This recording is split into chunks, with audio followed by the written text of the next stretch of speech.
शुरू करें। सभी पत्रकार बंधुओं को नमस्कार। भारतीय जनता पार्टी जो अनपढ़ों की देश की सबसे बड़ी जमात है, वो जमात और उसकी सरकारें मिलकर पूरे देश में 60,000 स्कूल बंद करते हैं। 60,000 सरकारी स्कूल बंद कर चुकी है भारतीय जनता पार्टी। और जब इस अनपढ़ों की जमात का सबसे बड़ा भवन बना, दिल्ली का भारतीय जनता पार्टी का दफ्तर बना, तो इन्होंने पहला लक्ष्य अपना निर्धारित किया। बोले इस दफ्तर के बनने के बाद सबसे पहले क्या करना है?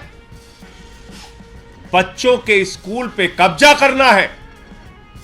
अभी तक आपने माफियाओं पे बुलडोजर सुना होगा, गुंडों पे बुलडोजर सुना होगा, लेकिन नरेंद्र मोदी जी की सरकार मासूम बच्चों के स्कूल पे बुलडोजर चलाने जा रही है। जिस स्कूल में 350 बच्चे पढ़ते हैं, भारतीय जनता पार्टी के दफ्तर के ठीक बगल का स्कूल, उस स्कूल पर बुलडोजर चलाने की भारतीय जनता पार्टी ने पूरी तैयारी और कोशिश कर ली और उससे संबंधित तमाम ऑर्डर और कागज हैं। आप देख सकते हैं कि किस तरह से इस देश की शिक्षा में बिल्कुल यकीन न रखने वाले लोग, अनपढ़ों की जमात और ऐसे प्रधानमंत्री जो सबका साथ सबका विकास की बात करते हैं, 27 साल के बाद जब उनको गुजरात में जाना पड़ता है तो एक आर्टिफिशियल स्कूल में जाके फोटो खिंचवाते हैं। एक स्कूल पूरे गुजरात में ऐसा नहीं बना पाते जिसमें जाकर वो अपनी फोटो खिंचवा सके।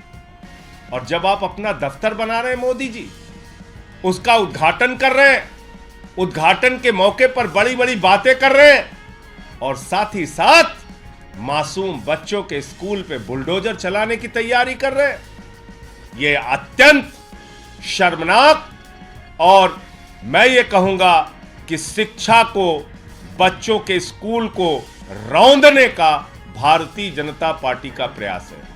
आम आदमी पार्टी हर स्तर पे इसका विरोध करेगी और मैं आपको अब वो स्कूल दिखाना चाहूंगा जो भारतीय जनता पार्टी के दफ्तर के बगल है, जिसके ऊपर बुलडोजर चलाने की, जिसको गिराने की, जिसको ध्वस्त करने की पूरी तैयारी नरेंद्र मोदी जी ने कर ली है। जिस दिन बीजेपी के दफ्तर का उद्घाटन हुआ, उसी दिन इस स्कूल को दफन करने की भी कहानी लिखी गई। ये पहले आप स्कूल की बिल्डिंग देखिए।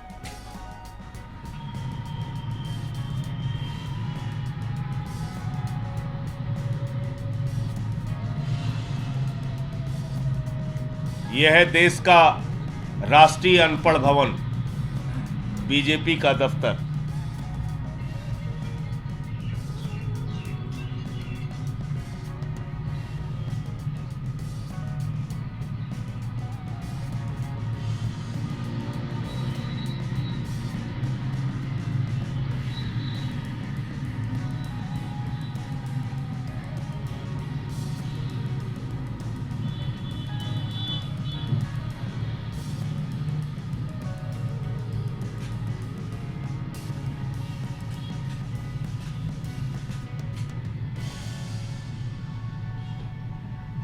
ये है वो सरकारी स्कूल,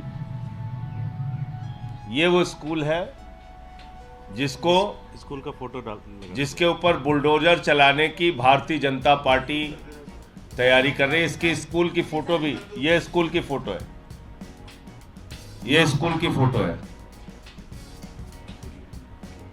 ये एमसीडी का स्कूल है और इसमें अलग अलग समय पे ये प्रस्ताव बनाए गए हैं। सीपीडब्ल्यूडी ने इसको ध्वस्त करने का, गिराने का, तोड़ने का, स्कूल शिफ्ट करने का आदेश दिया है। यहाँ आलीशान पार्क बनाया जाएगा अनपढ़ों के लिए, वहाँ अनपढ़ लोग आके बैठेंगे और बच्चों के स्कूल गिराए जाएंगे। ये है पूरी योजना। इस पे आपका कोई प्रश्न हो दुर्गेश जी से मैं चाहूँगा आगे विस्तार से आपको बताएं। 350। इसमें लगभग 350 बच्चे पढ़ते हैं। 14 कमरों का स्कूल है और इस स्कूल को, चूँकि आप वीडियो में देख रहे होंगे कि भारतीय जनता पार्टी के दफ्तर के ठीक बगल में स्कूल है। तो जैसे बड़े राजा महाराजा होते हैं, उनको अपने घर के सामने जब खड़े होते हैं, छत पे खड़े होते हैं, उनको लगता है यार ये थोड़ा अगर बगल वाली ज़मीन भी मिल जाए तो थोड़ा अपना सिस्टम और शानदार हो जाएगा। तो ये बगल वाली ज़मीन कब्ज़ा करने की और लगातार एमसीडी के और उनके अधिकारियों के ऊपर दबाव डालकर इस स्कूल को खाली करवाना, इस स्कूल के ऊपर बुलडोज़र करके इस पूरे स्कूल को भारतीय जनता पार्टी के दफ्तर के कामकाज के लिए उपयोग में लाने की पूरी कोशिश की जा रही थी, जिसकी जानकारी हम लोगों को मिली। हम लोगों ने इसका विरोध किया और हम दिल्ली की जनता को ये बताना भी चाहते हैं कि जब तक आम आदमी पार्टी की सरकार दिल्ली में अरविंद केजरीवाल जी के नेतृत्व में दिल्ली की सरकार चल रही है, हम किसी भी स्कूल को इस तरह से कब्जा नहीं होने देंगे। कोई प्रश्न? क्या रीजन दिया गया है CPWD की तरफ से? इन्होंने ये कहा कि ये जो पूरा का पूरा DDU मार्ग है, इसका वो रीडेवलपमेंट करना चाहते हैं। रीडेवलपमेंट में इन्होंने कहा जी इस स्कूल को आप कहीं और लेके जाओ, इस स्कूल को थोड़ा सा हम कुछ पेड़ पौधे लगा देंगे, कुछ ग्रीनरी कर देंगे। रीडेवलपमेंट के नाम पे एक तरीके से इस पूरी ज़मीन को कब्जा करने की कोशिश। भाई रीडेवलपमेंट अगर करना है तो सबसे पहले तो बीजेपी का दफ्तर तोड़ना चाहिए। अगर रीडेवलपमेंट करना है DDU मार्ग का, तो दोनों बीजेपी के जो दफ्तर बने हैं दफ्तर तोड़ दो, और भी यहाँ दफ्तर बने हैं उन सारे दफ्तर तोड़ दो, हम लोग का भी तोड़ दो, कांग्रेस वालों का भी तोड़ दो, जितने भी दफ्तर है सबको तोड़ो। रीडेवलप करना है तो सरकारी स्कूल तोड़ोगे बच्चों के? अगर आपको रीडेवलप करना है तो सबसे पहले आप सरकारी स्कूल जो बच्चों का है उसी को तोड़ेंगे, आप उस पर बुलडोजर चलाएंगे। तो ये देखिए आप, ये बहुत गंभीर बात है। अब तक ये अपराधियों पर बुलडोजर चलाने की नौटंकी करते रहे, यहां तो बच्चों के स्कूल पे बुलडोजर चला रहे हैं।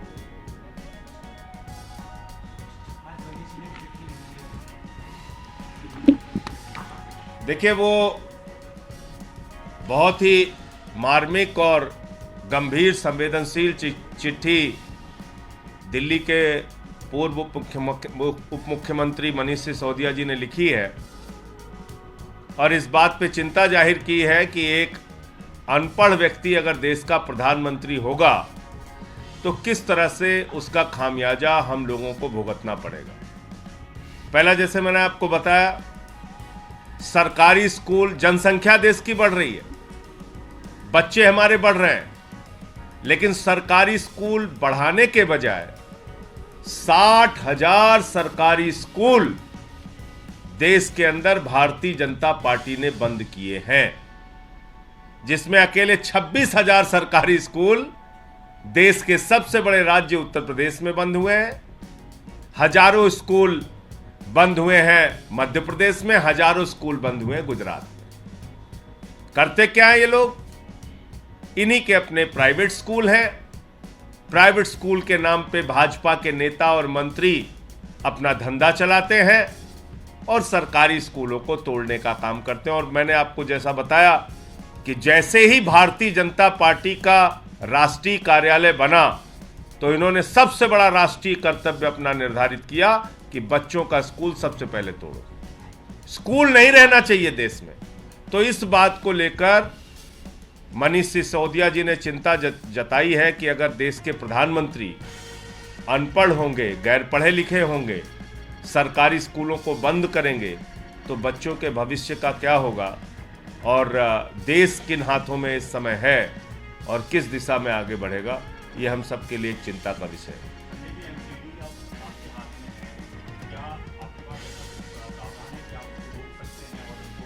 देखिए, दुर्गेश पाठक जी MCD के नामित सदस्य भी हैं और मेयर भी आम आदमी पार्टी का है।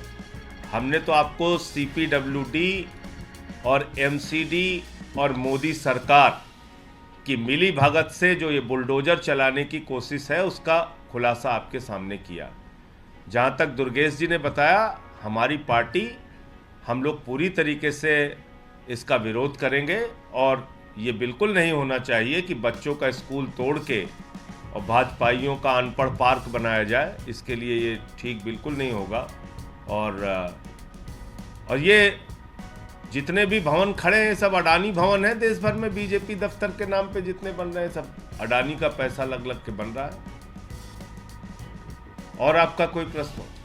इससे थोड़ा हटके सवाल है, कल आप विपक्षी पार्टियों की बैठक में गए थे, एक बड़ी प्रेस कॉन्फ्रेंस की हुई, 19 पार्टीज उसमें इन्वॉल्व है, लेकिन अब सवाल ये उठ रहा है कि अगर ये यूनाइटेड अपोजिशन का प्लेटफॉर्म लॉन्च होता है तो जो ग्रुप 8 था आपका, मुख्यमंत्रियों का, नॉन बीजेपी नॉन कांग्रेस का मुख्यमंत्रियों का, उसका फ्यूचर क्या होगा, फिर क्या होगा? देखिए, हर जगह के लिए अलग अलग स्ट्रेटेजी होती है। संसद के अंदर सरकार को कैसे घेरना है उसकी एक अलग प्रकार की रणनीति होती है। 19 राजनीतिक दल एक मंच पर एक साथ क्यों आए? मुद्दा क्या था? मुद्दा था मोदी अडानी भाई भाई देश बेच के खाई मलाई, यानी कि जो लाखों करोड़ का भ्रष्टाचार नरेंद्र मोदी जी ने अपनी राजनीतिक सत्ता को बचाए रखने के लिए आर्थिक सत्ता जो खड़ी की है अडानी के जरिए, उस घोटाले पे जेपीसी बनाओ। जेपीसी बनाने के लिए सरकार तैयार नहीं थी। इसको लेके पूरा संसद का सत्र चलने नहीं पाया, मोदी सरकार ने चलने नहीं दिया। और क्या मैसेज दिया पूरे देश को कि पूरे देश में लाखों करोड़ का घोटाला हो जाए, विदेशों से लाखों करोड़ काला धन अडानी की कंपनी में लगा दिया जाए, इंडिया बर्बाद हो जाए, लेकिन अडानी बर्बाद नहीं होना चाहिए। तो भारत के प्रधानमंत्री इंडिया के प्रधानमंत्री नहीं, अडानी के प्रधानमंत्री हैं, ये बात उन्होंने साबित कर दी। और इसलिए वो सारे लोग इकट्ठा हुए थे। इसको किसी चुनावी दृष्टिकोण से ना देखा जाए।